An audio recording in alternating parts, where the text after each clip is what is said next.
Halo, assalamualaikum warahmatullahi wabarakatuh. Hai teman-teman, bagaimana kabar kalian? Semoga sehat selalu ya. Ada pepatah mengatakan tak kenal maka tak sayang. Kalau udah kenal pasti bakal sayang. Haha, canda ya teman-teman. Maka dari itu saya ingin memperkenalkan diri. Nama saya Lia Sintiani. Saya dari IAIN Langsa, Fakultas Ekonomi dan Bisnis Islam, Prodi Manajemen Keuangan Syariah. Nah, di sini saya mengambil KPM DRR berbasis medsos. Apa itu medsos? Medsos yaitu media sosial. By the way, ini podcast pertama saya ya teman-teman. Judulnya itu Strategi dan Resiliensi Perekonomian Pedagang di Aceh Tamiang pada awal tahun 2022. Semoga bermanfaat ya. Dan jangan lupa subscribe, like, and comment ya. Terima kasih dan selamat mendengarkan. Nah, jadi sebelum lanjut teman-teman, saya akan menjelaskan dulu nih profil Aceh Tamiang, yaitu tempat kelahiran saya. Nah, Kabupaten Aceh Tamiang ini merupakan salah satu kabupaten di Provinsi Aceh, Indonesia. Kabupaten ini merupakan hasil pemekaran Kabupaten Aceh Timur dan terletak di perbatasan Aceh dan Sumatera. Kabupaten ini berada di jalur timur Sumatera yang strategis dan hanya berjarak lebih kurang 250 km dari kota Medan. Sehingga akses serta harga barang di kawasan ini relatif lebih murah ya daripada Aceh lainnya. Jadi kalau mau belanja di sini saja ya. Kabupaten Aceh Tamiang merupakan kawasan kaya minyak dan gas, meski jumlahnya tidak sebesar Aceh Utara. Dan kawasan ini juga merupakan salah satu pusat perkebunan kelapa sawit di Aceh. Di samping itu, Aceh Tamiang juga mengendalikan sektor angkutan karena posisinya yang strategis dan salah satu primadona alternatif. Karena kabupaten ini dialiri dua sungai, yakni Sungai Tamiang yang terpecah menjadi simpang kiri dan simpang kanan, dan juga Sungai Kaloy. Nah, Kabupaten Aceh Tamiang juga mengendalikan sektor pertanian, industri pengolahan, dan perdagangan ya. Oke, sekarang kita lanjut ke pembahasan kita. Virus corona bukan hanya menyerang sektor kesehatan saja. Mereka juga menyerang berbagai sektor kehidupan manusia di berbagai negeri, seolah mengacaukan kehidupan manusia yang berdampak pada aktivitas kegiatan perekonomian pedagang. Virus corona bukan hanya berdampak di masyarakat kota saja, tetapi juga menyebar hingga ke pelosok desa. Hal ini berdampak pada mikro usaha kecil menengah di daerah Aceh Tamiang. Penghasilan yang menurun serta harga-harga barang yang ada meningkat atau mahal, terjadinya penurunan konsumsi rumah tangga dan investasi baik dalam lingkup rumah tangga maupun lingkup pemerintah. Berkurangnya aktivitas berbelanja di luar rumah.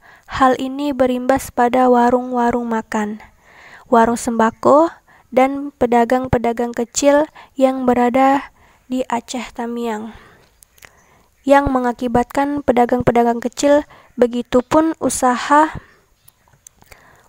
kecil yang berada di Aceh Tamiang, dengan mengakibatkan merendahnya angka jual beli. Tidak ada pemilik bisnis yang siap menghadapi pandemi ini, sehingga banyak pembisnis yang masih tidak tahu tindakan seperti apa sih yang harus mereka ambil. Berpikir sebelum bertindak merupakan cara terbaik buat jadi seorang pedagang. Tentunya kita perlu tahu dulu nih, hal apa saja yang harus diperhatikan agar bisnismu bisa bertahan selama pandemi masih terjadi. Nah, dalam menghadapi kondisi yang tidak pasti akibat virus corona, usahakan jangan terlalu terpaku dan terus mengejar angka keuntungan. Jika sebenarnya bisnismu stuck, buat sementara waktu, kamu perlu mengubah mindset usahamu. Sebagai pemilik bisnis, kamu harus selalu bersiap untuk beragam resiko yang bakal terjadi selama berbisnis. Salah satu risiko terburuk adalah bangkrut dan bisnismu harus tutup. Saat ini Pahami bahwa gagal dalam berbisnis bukan berarti gagal meraih kesuksesan hidup. Sebelum mengambil keputusan untuk menutup bisnis, pastikan kamu menyelesaikan urusan bisnismu, mulai dari permasalahan dengan pihak internal atau dari eksternal bisnismu. Bahkan berhubungan baik tetap terjaga dengan mereka. Masa pandemi memang berhasil menghambat berbagai aktivitas bisnismu, tapi pikiran dan tindakanmu seperti pemilik bisnis harus terus aktif ya, supaya bisnismu bisa menemukan jalan terbaik dalam menghadapi situasi ini. Selaku bagian dari penggerakan ekonomi, keberadaan pedagang kecil bisa jadi penopang perekonomian rakyat yang senantiasa bisa bertahan meski diterpa badai krisis ekonomi.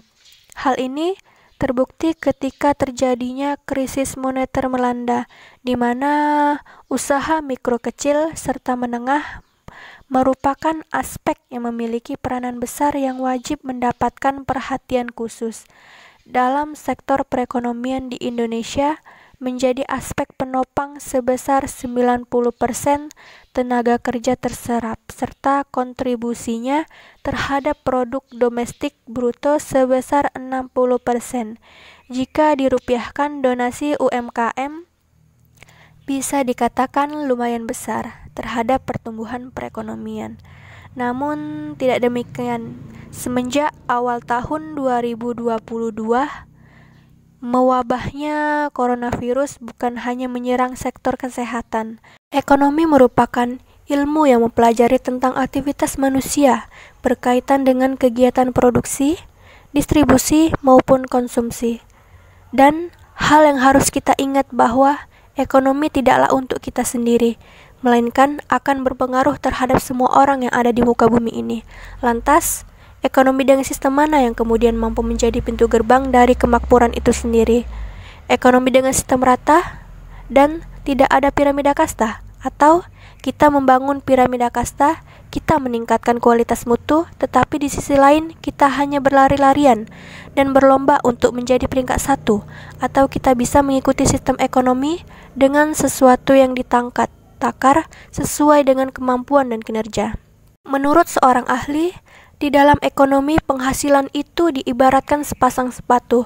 Ketika terlalu kecil, maka itu akan menjepit kaki kita. Dan ketika terlalu besar, maka itu akan membuat kaki kita tersandung dalam perjalanan.